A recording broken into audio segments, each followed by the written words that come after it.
বাতজনিত ব্যথার অন্যতম আরও একটি কন্ডিশনের নাম হচ্ছে নি অস্টিওআর্থ্রাইটিস, যেটা মূলত 35 এজ থেকেই স্টার্ট করে দেয়, বাট আস্তে আস্তে এটা বয়স বাড়ার সাথে আরও বেশি ডেভেলপ ফর্ম করে।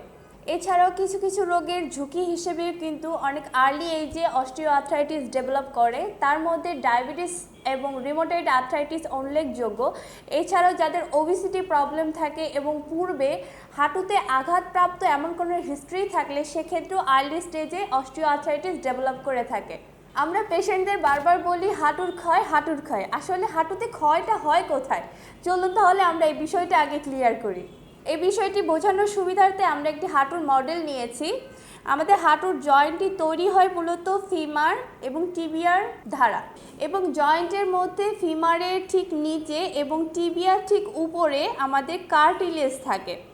আমাদের যে ক্ষয়ের কথাটা আমরা বলছি হাঁটুর ক্ষয়, সেটা মূলত আমাদের প্রথম শুরু হয় এই কার্টিলেজ ক্ষয়ের মাধ্যমে। অ্যান্ড সেকেন্ড, আমাদের হচ্ছে বোন ডেন্সিটি কমতে থাকে এবং আমাদের সারাউন্ডিং লেগের যে মাসেলগুলো থাকে, থাই মাসেল যেমন কোয়াড্রিসেপ এবং hamstring muscle and calf muscle, এই মাসেলগুলোর আস্তে আস্তে স্ট্রেনটা কমে যেতে থাকে। সেক্ষেত্রেই আস্তে আস্তে আমাদের এই অস্টিওআর্থ্রাইটিসের ডেভেলপমেন্টটা হতে থাকে। হাঁটুর ক্ষয় এবং নি অস্টিওআর্থ্রাইটিসকে আমরা 4টি স্টেজে ভাগ করে থাকি। ফার্স্ট স্টেজে আমাদের হাঁটুর এটা হচ্ছে মিডিয়াল বর্ডার অ্যান্ড এটা হচ্ছে লেটারাল বর্ডার। ফার্স্ট স্টেজে যে সিমটমগুলো আমরা দেখতে পারবো, আমাদের মিডিয়াল বর্ডার থেকে আস্তে আস্তে পেইনটা শুরু হবে।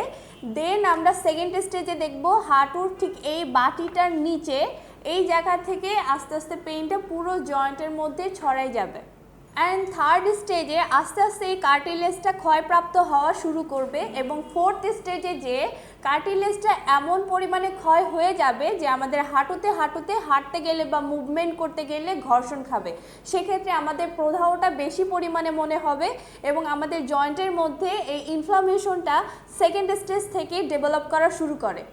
দর্শক, আমাদের হাঁটুর প্রধান লক্ষণ ইনফ্লামেশন যখন শুরু হবে তখন আস্তে আস্তে দেখা যাবে যে আমাদের ব্যথার পরিমাণটা অনেক তীব্র হয়ে যাচ্ছে এবং সাথে সাথে আমাদের জয়েন্টের মধ্যে স্টিফনেসটা গ্রো করবে এবং এই স্টিফনেসের কারণে আমরা মুভমেন্টটা ঠিকমতো করতে পারবো না।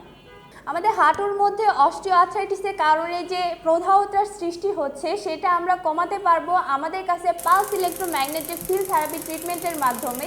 এবং আমাদের জয়েন্টের মধ্যে যে ব্লাড সার্কুলেশনটা প্রপারলি হচ্ছে না এবং আস্তে আস্তে জয়েন্ট যে স্টিফ হয়ে যাচ্ছে, সেক্ষেত্রে আমাদের ওজন থেরাপি খুবই চমৎকারভাবে কাজ করবে। এই সকল ট্রিটমেন্টের মধ্যে আপনি ইনস্ট্যান্ট একটা ভালো রেজাল্ট আপনার হাঁটুতে আপনি লক্ষ্য করবেন। দর্শক, আপনারা যারা দীর্ঘদিন ধরে হাঁটু ব্যথায় ভুগছেন এবং আপনাদের অবস্থা নি রিপ্লেসমেন্ট পর্যন্ত চলে গিয়েছে, তারা যদি হাঁটুর একটি স্থায়ী সমাধান চান সেক্ষেত্রে আমাদের সাথে যোগাযোগ করতে পারেন। ধন্যবাদ।